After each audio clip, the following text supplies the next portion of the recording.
Adubasim Nnamdi.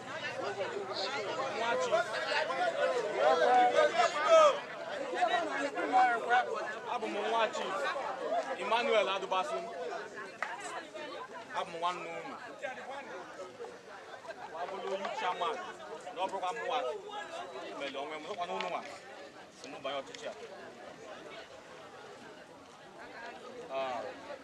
N'aka m kwụnyesịrị na ndụ niile ebe a. Okwu onye ọbụla kwuru dị mma ka nke m adịghị mma. Mana ọ nwere some point in the peak ebe a. Ndị oyibo si na agreement bụ agreement. Na ama aka na wee agree. Na PG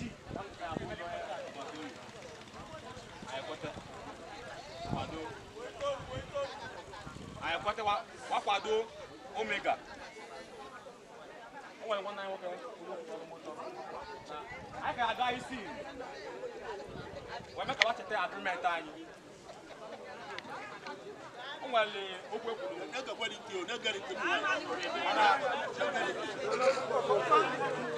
ekwanụ ntị o na ibe a na m ekwu bụ na ibe a bụ agreement.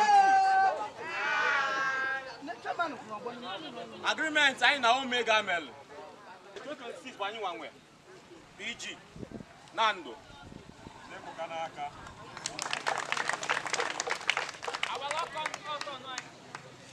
mgbe cheki candidate anyị wepụtara Uwadiegwu oyu eme primary is good and fine. Ibe na m eme taa ọ bụ na my brother Spider Chinedu Nwamba meli nka ya kwado ya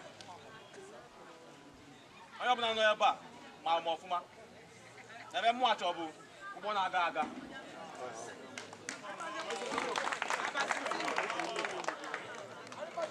mana ọchị na-eme eze finally ọ bụ nwanne anyị nwoke Onwa in person of Honorable Chief Sir Okechukwu Uwadiegwu ka ọgbasiri kwadoro na gaba na Onwa tikele ọ bụ gịnị anyị eme mmụọ jọpụta ọ na-ayọ ndị youth. O nwere okwu tọrọ m ụtọ na onye ọbụla kpali onye youth maka election a arụrụ onye nwazilie you're on your own.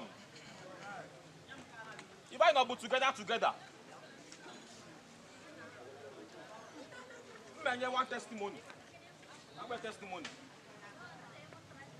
Testimony bụ na business nke m mgbe a na-achọ customer. O nwere customer o dunyere m which up to taa mụ nya ka na-alụ. O gosi m na ọnwụ ebe bata na ndọ. O gosi na ọnwụ ebe bata na ndọ. Na ọnwa echeta anyị. Ọnwa ya bụ o menye m ya. Na alili. Ọ bụle nwa Adubasim ebe ko na-aga.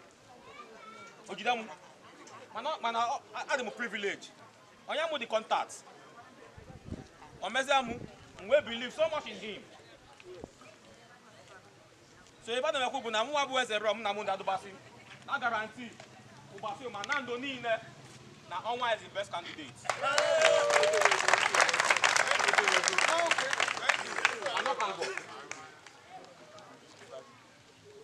Remember just knock about.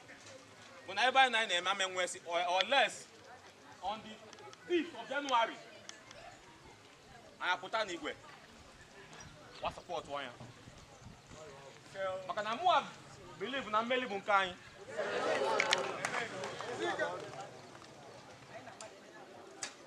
Melibunkai. So my like it. You too. I am undivided. I do united. I used to ask me for so good. I make a mistake. One that broke one that low. I was saying that low. Oh, Nando need that. And I want executives here. No one. Committee is Nando. So people support for our brother. Support for executive. Support for good government and good governance. You never vote to your conscience. 4 years ago, we won't rain evidence. For the next 4 years, vote wisely.